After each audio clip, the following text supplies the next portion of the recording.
Mr. President, you're meeting with our united war cabinet, united and resolved to lead Israel to victory.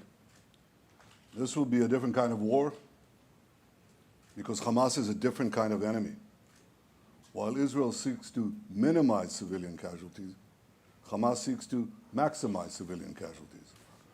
Hamas wants to kill as many Israelis as possible and has no regard whatsoever to Palestinian lives.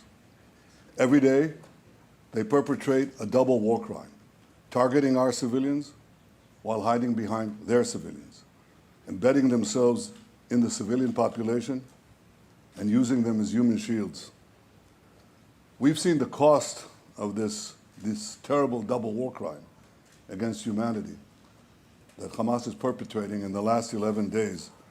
As Israel legitimately targets terrorists, civilians are unfortunately harmed. Hamas is responsible and should be held accountable for all civilian casualties.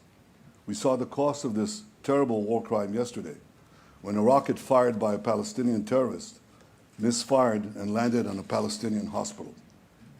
The entire world was rightfully outraged, but this outrage should be directed not at Israel, but at the terrorists. As we proceed in this war, Israel will do everything it can to keep civilians out of harm's way. We have asked them and will continue to ask them to move to safer areas. We'll continue to work with you, Mr. President, to assure that the minimal requirements are met, and we'll continue to work together to get our hostages out. Mr. President, the road to victory will be long and hard, but united in purpose and with a deep sense of justice and the unbreakable spirit of our soldiers and our people, Israel will prevail. Thank you, Mr. President. Well, thank you, Mr. Prime Minister. In the wake of Hamas's appalling terrorist assault, it was brutal, inhumane, almost beyond belief what they did. This cabinet came together and standing strong, standing united, and I want you to know you're not alone. You are not alone. As I emphasized earlier, we will continue to have Israel's back as you work to defend your people. We'll continue to work with you and partners across the region to prevent more tragedy to innocent civilians. 75 years ago, your founders declared that this nation would be one based, quote, based on freedom, justice, and peace. Based on freedom, justice, and peace.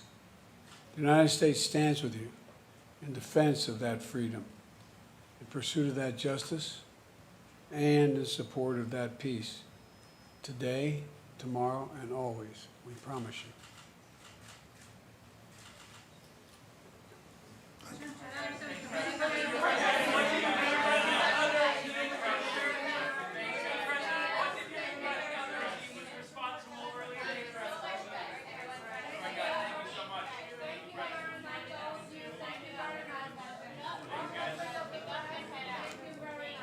They don't give up. They don't give up. Nothing changed.